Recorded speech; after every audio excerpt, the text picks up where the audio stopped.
Hey, happy Thursday. Thanks for joining us on this Thursday afternoon. I'm meteorologist Taylor Cox here with your weekday noon forecast. All right, Milton, now a Cat 1. Yesterday, Milton made landfall as a Category 3 hurricane. Now it is leaving out to the east. But we're still feeling the impacts, okay? So from Jacksonville to Georgia, we're expecting storm surge today. Not too bad, but it's still going to be impactful out there.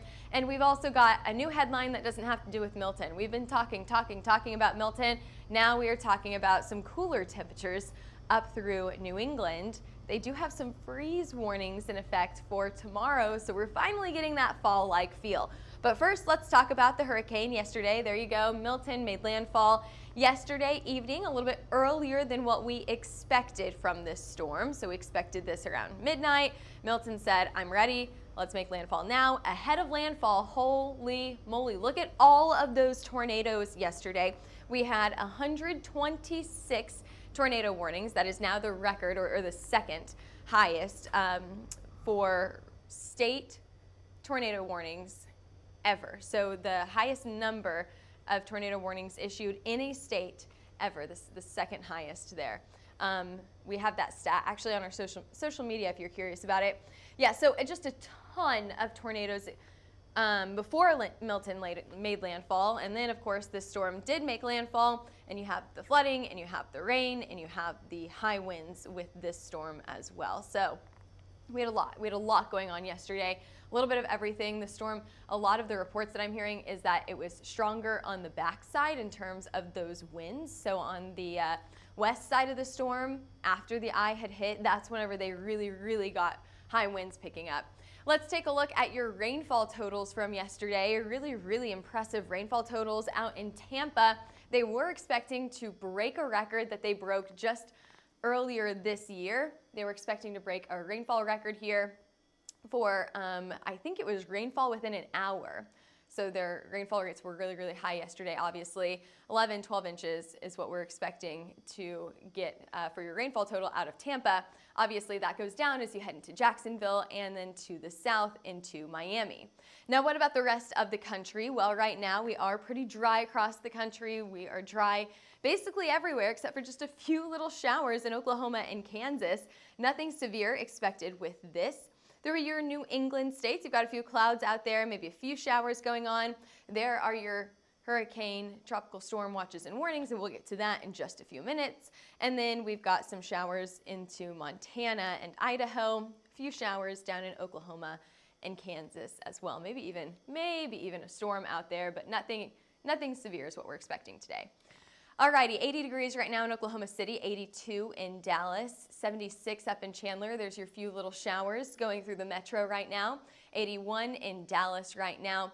Now today, I mentioned that we've got some showers and storms in this area. Yes, I do think that we could see lightning and thunder, maybe even heavy rain with some of those storms, but your high wind speeds are going to stick to under 60 miles an hour, and I'm not expecting anything in terms of hail sizes to be impressive here. So maybe up to or smaller than a quarter-size hailstone. So that would be right in the center of Oklahoma where you saw that highlighted in blue. However, hail forecast, I think we actually skipped our hail model. There you go. There's where we could see some very small hail today, maybe the size of a Dippin' Dot. Whoa. Maybe the size of a Dippin' Dot, maybe the size of a blueberry, so really small in this area. Again, no significant hail expected for today. Significant hail would be anything over an inch in size, anything the size of a quarter or larger. But we do have some rain coming our way. Now, these are going to be pop-up showers and storms. Kind of what happens right now throughout the day will impact what happens later on this afternoon and evening. Should we expect severe weather out of this? Probably not. We'll probably stay non-severe with these storms. Low to no severe weather risk anywhere from northern Texas all the way up through Oklahoma and into portions of Kansas as well. There's those few little showers and storms coming out of Texas there.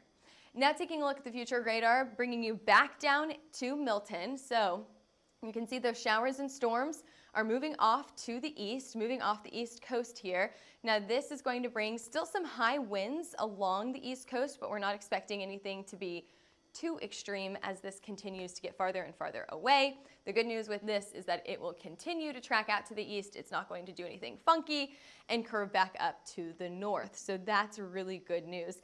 And this is such a messy storm right now. Alrighty, let's take a look at what we saw yesterday. Okay, so we saw Milton. It kind of wiggled and wobbled as it approached Florida. You can kind of see that here, that the eye moved back and forth. And this looks small, however, this really does do a big difference for where the eye is going to make landfall, and that could bring rain, flooding, high winds, kind of depending on where all of those factors would be based on landfall, right?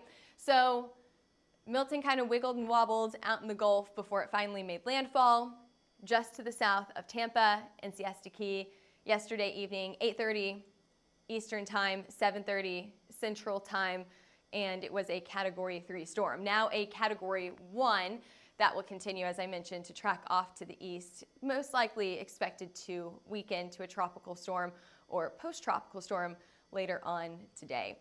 Just a reminder here that we are still in hurricane season, so we could still see more activity from the tropics. We're kind of on the backside of the system, the back end of the season now. So here's today. Peak hurricane season is in the early to middle portion of September, but we are seeing those numbers, so climatology tells us that we will see less and less potential for tropical activity as we head into the next few weeks here. What about Milton today, though? It will impact portions of Florida and even portions of Georgia and South Carolina.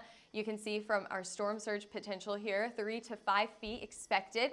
That's still pretty significant for some of these communities, especially since we just saw all of that storm surge along the west coast. Now we are seeing it along the east coast as well. Now, what about your watches and warnings? We still have a wind advisory, still some high wind expected anywhere from northern Florida to Georgia and to South Carolina. A tropical storm watch in effect highlighted here in red, and a hurricane warning still in effect through the east coast of Florida here. And most likely what you're seeing highlighted here in green are those flash flood watches and warnings warning you for flooding across the state, because they still have rain. They still had a lot of rain, right? And where does that go? It takes a while for all of that to clear out. Alrighty, taking a look at your future radar here, we are expecting a few more showers and storms over the next few days through the central and southern portion of the state. This shouldn't bring too much rainfall to the area, and it shouldn't rain all day long, but it is something to watch for, especially farther down to the south in places like Miami, which could actually have some flooding issues over the next few days, mainly later on this week. Alrighty, taking a look at your satellite view here. Here is Milton. You can see that a little bit clearer than what we can in just a radar. I did mention the southern tip of Florida into Miami, worried about flooding issues here. That will come, I think that's Saturday. Is that right? Sunday. Okay, Sunday is whenever we're expecting more of that rainfall to pick up again, Sunday and Monday. But thankfully, in the meantime, by tomorrow and Saturday, we get a break through Florida from all of that rain. That's really, really good news. I do want to actually get down to Derek Klein. He was in Tampa last night. He was giving us updates this morning. We just talked about the flooding, right? All of that rain that we got last night and then even into today. And we talked about the high winds. He was down in Florida this morning, and he's been looking at the damage for us. So Derek, let us know what you see. Tell us where you are and what you've seen as you've been driving around this morning. Yeah, good morning, Taylor. So here we are right now in Sarasota, Florida, where we slept out Hurricane Milton. We rode it out in Bradenton, Florida, where we had winds over 100 miles per hour. But here behind me, you can see we've got a Publix grocery store, and it lost its roof in Hurricane Milton. Expected winds in this area really close to 100 miles an hour, even as far south as Sarasota. Again, just widespread swath of 100 mile per hour winds came through this part of Florida, and people waking up here. Currently, we actually have power here in Sarasota, but most people in this area without power, no stoplights, no ability to receive any electricity for that matter. So, but again, behind me, you can see, look at all the roof damage here. We've got trees down all over the area, power lines down. It's a real big mess, a big cleanup ahead of everybody here in Florida, but the cleanup has already started as we've seen crews out cleaning up stuff around town already. Back to you. He is at that Publix, and you can see the roof behind him just completely destroyed. So that's just one area that's dealing with damage today. He also sent me a picture of the line to get gas today. He said the only gas station open in 50 miles. So they are dealing with a lot as they work their way back up to Tallahassee today. All right, taking a look at the next few weeks. Okay, so we're getting into October 19th here, the next about 10 days here. On the drier side, all right, we've got a high likelihood for drier conditions anywhere through the Midwest all the way down to the south into portions of Louisiana, Mississippi, and Alabama.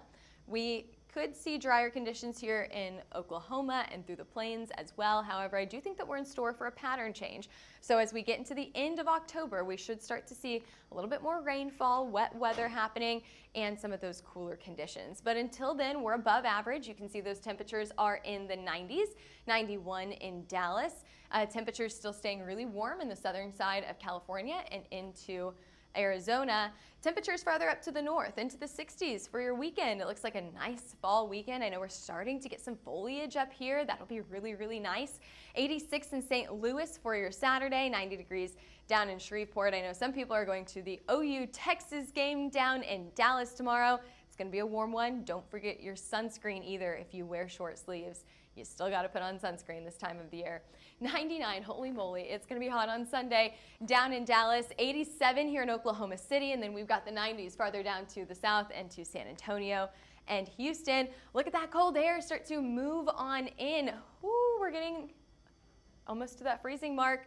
By early Monday morning, you're going to want your jacket not only tomorrow morning up in your New England states, but also through early next week as well. You can see temperatures starting to drop there, starting to get into that more fall-like feel. However, if you look a bit farther out to the west as we head into the next few weeks, it does look like temperatures are likely to be above average in this area. Now again, it's above average. It's not cold, or excuse me, it's not warm. It's above average. So we could get 70, and that's above average. 68 is the average in Denver. 70 would be above average. Oklahoma City, we've been in the 80s, so we've been above average for a while. And 68 is your average temperature in Chicago for this time of the year. So Oklahoma City, most likely just about average. We'll finally feel that fall-like weather. I mentioned that pattern change into the middle of October and a little bit cooler farther out to the east. All right, thanks for joining us today. We saw Derek, we saw him out there in all of that destruction. We are going to post more videos of that on our social media pages, and we did a few recap videos on our social media pages already on TikTok, Instagram, Threads, YouTube, I mean all kinds of different places this morning about what he saw last night. The power outage video is just an amazing video to watch, but I'll let you go. So you can watch all of those videos. Give us a follow at Twitter, Facebook, Instagram, YouTube, and TikTok.